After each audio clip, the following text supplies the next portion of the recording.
Hey folks, welcome to today's special workshop. It's the B-flat blues, a special in-depth lesson. Let's get started.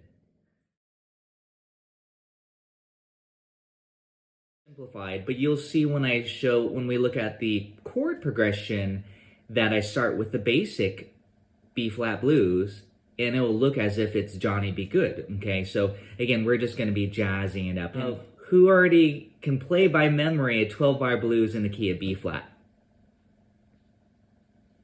Okay, well, see, that's the thing was with, thank you. Yeah, good to see y'all. So, again, it's interesting. I don't want to assume that you already know a B-flat blues or the progression, a basic progression, or that you've learned Johnny Be Good. So I'm going to start there. We're not going to be playing Johnny Be Good, but just the basic chord progression, the theory behind it, 1, 4, 5, and then go into the subs that we're associating with the jazz blues. And that's our primary goal today, along with some comping, some chord choices. We're going to keep it pretty simple. I decided I'm not going to get too deep into that. I'd like to definitely hit more of the general and then get you soloing and then get you to be able to play with recordings, ideally without needing to look at the 12-bar blues lead sheets, to use your ear, because you'll hear variations, even within one song. If you're listening to Grant Green or Thelonious Monk or whoever, you'll hear variations. They'll often throw in the variations. Sometimes it's a bass player, sometimes it's a piano player, sometimes they're doing it together. So again, this is what's really interesting, is that it's not just always a set progression necessarily. So I think it's important to learn the variations. I'm going to do the screen share here of the basic 12-bar blues. And this is what we're going to start with, is the we're going to go through, and I said this out earlier, it's the basic blues. These are just the chord charts. And now I guess I am being assumptuous that you know B flat 7 if it says B flat 7. Okay, this is not, I'm hoping that you do. If not, you definitely need to be looking at the chord grid sheets and know your B flat 7 chord. You might play B flat 13, and I'm going to talk about that too. I'll do some demonstrations. But we're going to start with the basic dominant chords. The blues, for this blues versus the swing blues, like early Django or even Charlie Christian, they were often using 6 chords as the one chord. But sometime around 1940s, I guess you could say late 40s, as we get into the bebop, which is almost what we're kind of heading into, they started to use 7th chords versus 6 chords. You would be safe using a 6 chord as your one chord. So a B flat 6 chord. Even if the chart said B flat 7. And to me, when I play a blues in the earlier style, again, swing, Django, Charlie Christian, I'm often playing the one chord as a major 6 versus a dominant 7. I would actually save the dominant 7 for measure 4. And then on measure 5, we go to the E flat 7. 6 chords are I always say the word neutral. They work fine over or against or with a dominant 7th chord. They're very safe. So I'll do that in my soloing, B flat 6. And even if the band was playing a B flat 7 or 13, B flat 6 sounds great as an arpeggio. We love that 6th degree. So if you're not used to targeting the 6th degree, you're definitely going to after today. And what I did, just so that you know, I took my iReal Pro app, and I hope you all use iReal Pro. I wrote out variations on the B flat blues, and that's what you're looking at. And also, I'm going to make backing tracks from that. What you're looking at now with me here is that basic B flat blues. And again, I'm thinking more in the jazz style. So B flat 7. 4 bars, that's the one chord. E flat 7, 2 bars, and back to the 1. To the 5, to the 1, and then the 5, and top.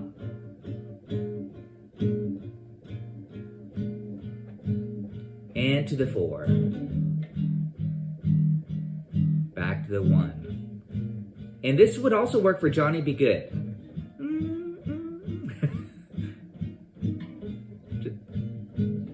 And then back to the B flat 7. Of course, Johnny Be Good will be going in the rock and roll style, but it is following this particular chord progression here. Pretty basic, okay? That's pretty basic. However, a lot of these jazz tunes that you'll see that I passed out are based off the basic. But when you hear them improvise and solo, that's when they get fancy, okay, with the chords and the soloing. But I really recommend starting here and mastering that. By the way, just a couple things here. With chord voicings, I'm using what I call the grip shapes. B flat, and that I pass that out for guitar players. B flat 7. I'm being pretty true to the basic 7th chords. Okay, 6-string root, E flat 7. I'm not going to go through the whole grip chord routine. This case, I am going to assume you know your basic shapes. And then the 5 chord. I'm not going to go to that quick change 4 that you might hear, you know, and then just to the 1 to the 5. Okay, and I'm doing it swing style like this. We'll play along with the recording in a second if you haven't already done that. And then the 5, back to the 1. 5, turn around, top.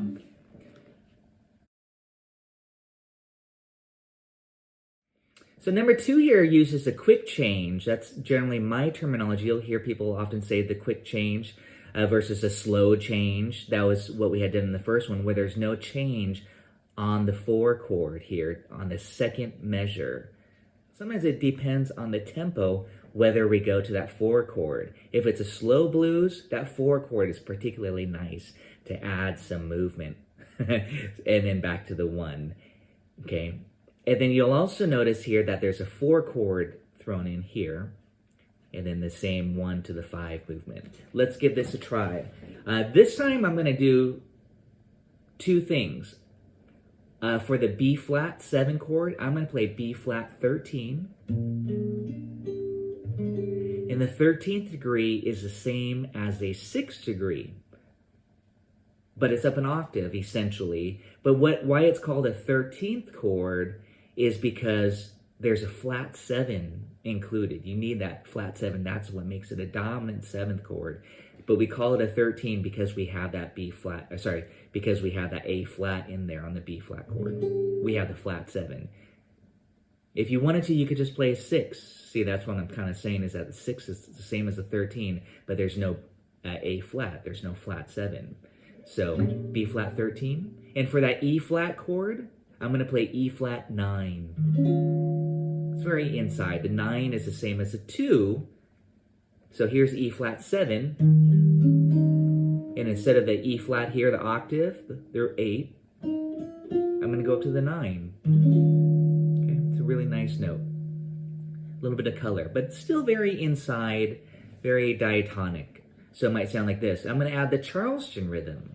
And the Charleston rhythm is a very common swing rhythm. It's a little bit on comping here, but it sounds like this.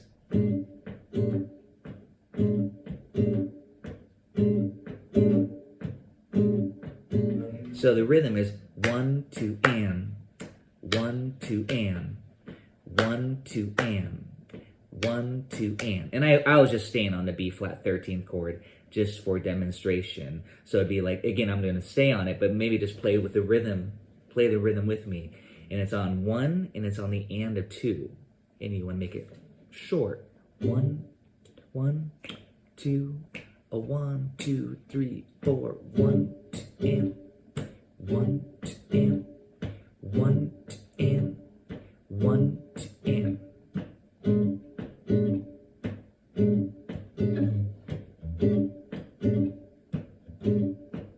So when we apply it to the B flat blues number 2 here, oh, by the way, on the F chord, I'm going to make it an F9. And that's really because of the 5th string root, the shapes. So if it's on the 6th string, I often use a 13th. And if it's on the 5th string, I'll often use a 9th chord. So check it out here with the Charleston rhythm, just for variation, especially in the swing style. 1, 2, 3, 4. 1, E flat 9, B flat 9, 13. 1, E flat 9, 1, and then B flat 13, F9, E flat 9. Let's do it again. Turn around from the top. Quick change, okay? E flat 9, and 1, and back to the B flat, the 1 chord. To the 5, B, F, to the 4, and the 1, and the 5. Ooh, what chord is that there? I couldn't resist. Purple Haze. F7 sharp 9. A little dissonance there. We want to, we can take some liberties with this, of course.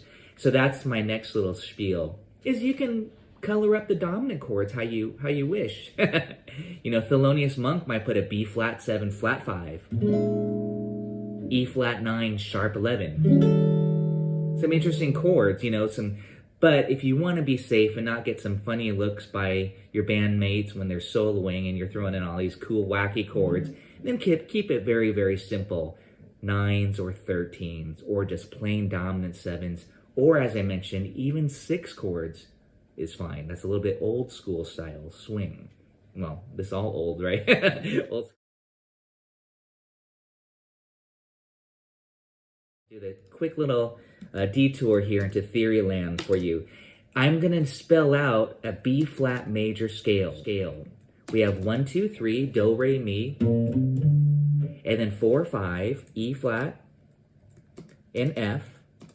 Of course, that's what we're using for the blues, 1, 4, 5. I hope you know, but just in case, the 6, G. I was getting ahead of myself with the chords labels. And then the 7 is A natural. This is the key of B flat major, by the way, and then B flat. But a B flat blues, I want to kind of say this also, is that when we say we're in a B flat blues, that means we're kind of using this scale, the B flat major scale, as our progression here, but we're not, as our roots, but we're not going to be following the whole labeling of the chords. Major, minor, minor, major, major, minor, diminished. We're just using the root movement, and I'll show you in a second here. So basically, if we label this is the ones. The capital Roman numerals, 1, 4, 5, are major in the key. We'll just stick with triads for now, just major. Don't worry about major 7 and major 9. Just major triads. 2, 3, and 6 are minor. Okay, that's C, D, and G, respectively. And then the 7 is a diminished. So in the next progressions, you'll see why I'm kind of doing this here. But so far, we basically have 1, 4, 5. We've been sticking with 1. Essentially, the blues is 1 for 4 bars. This is important because this is kind of when we solo. That's what I want you to be thinking. It's the 1 chord.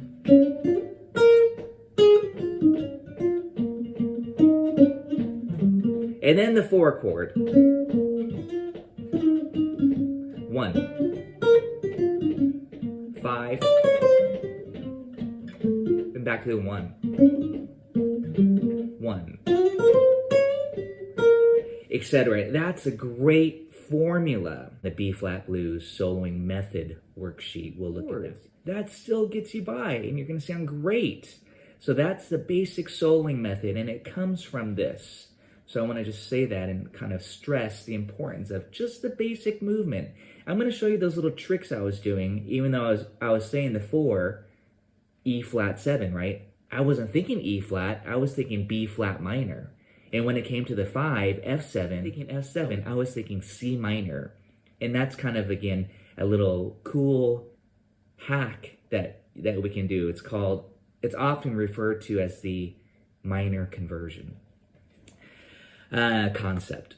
Again, Django used it, Charlie Christian used it, Grant Green used it, Wes Montgomery, Pat Martino, especially guitar players. They love the minor minor licks and stuff. So if that's new for you, I'll talk about that in a minute. But really, it's how you think about it. And that's a nice basic level to sounding great in the jazz blues style. Of course, if you wanted to play just a pentatonic scale too, or blues, that would be fine, and not think about the changes. And we'll start with that when we get to the soloing portion. But today, right now, the first half is all about the chord progressions so that you understand the movement.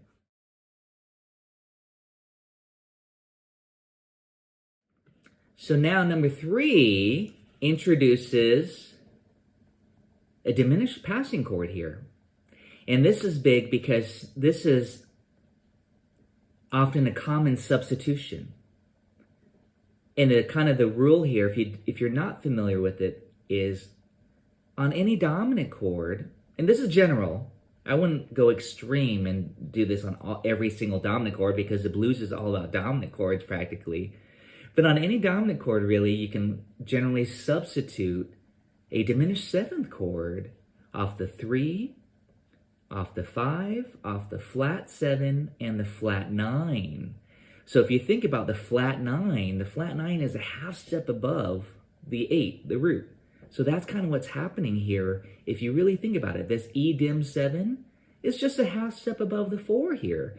So we often call that the sharp 4 diminished. And it adds this nice little chromatic passing movement, little instability. So we have E flat 7 here.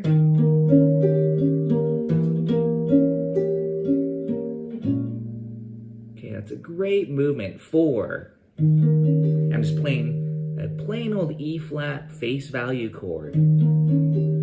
E dim, and all I do is just get the root up my middle finger here on the root, and that's what an E diminished 7 is. You could just take that E flat 7 and then put your middle finger on the E and keep everything else the same, and then now you have an E dim 7.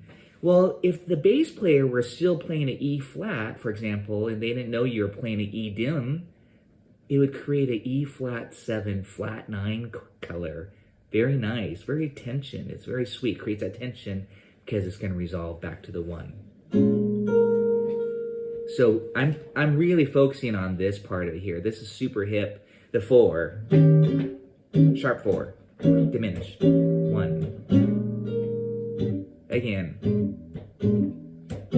4, and it resolves nicely. And I did that little diminished trick of sliding it around every 3 frets. I know many of you have studied Django Reinhardt.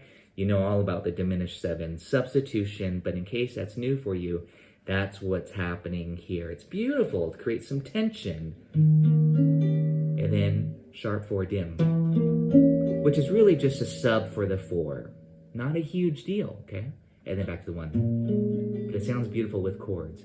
And then notice here on the B flat 7, instead of keeping it for 2 measures, we got a G7 here. Well, G7, if we went back to that scale sheet, it's the 6th degree.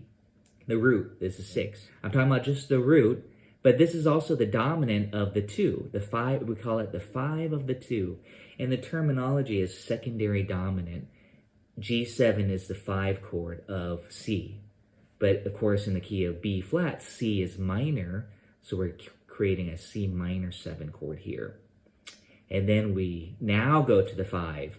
So even if the band was playing just an F7 here for 2 bars, you can play C minor 7 to F7. And that creates a little bit of a 2-5 chord pattern, which is sweet. It just adds some nice voice leading. 2, 5, 1. Okay? And now we're getting jazzier, is why I say, as soon as we start to hear those 2, 5, 1s, to me that starts to get jazzy. And then now check out the turnaround. So this one's important, number 3, because now we got a 1, 6, 2, 5 turnaround. Can you all sing 1, 6, 2, 5? 1, 6, 2, 5. A 1, 6, 2, Boom, boom, boom, boom, ba boom, ba boom, ba ba boom. 1, 6, 2, 5. 1, 6, 2, 5 is the most common turnaround, but it's really just a sub for just 1, 5. It's just getting fancy and adding some nice baseline movement. Here it is with chords. 1, 6, 2, 5. Very pretty. I made it pretty, but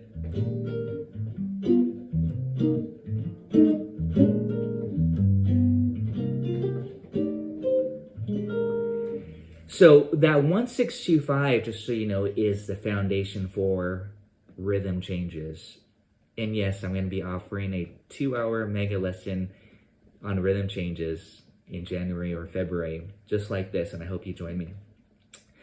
And we're going to spend a lot of time on 1, 6, 2, 5. 1, 6, 2, 5. Or sharp 9. 1. And I'm using a lot of 13ths, okay? Or you could just do 3-note shapes. Went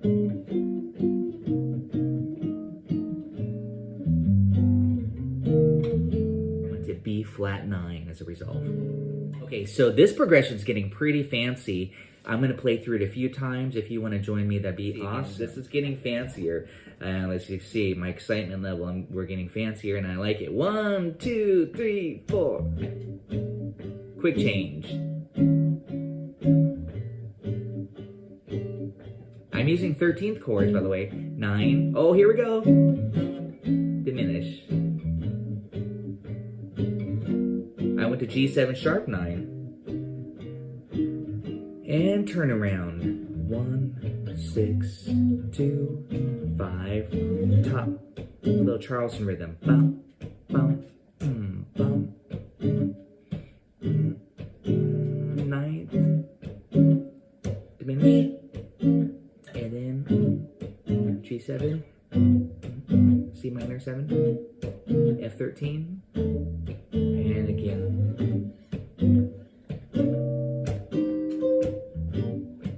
That's the Charleston rhythm. Bum, bum, bum, bum. Diminish. G7 sharp 9. 13.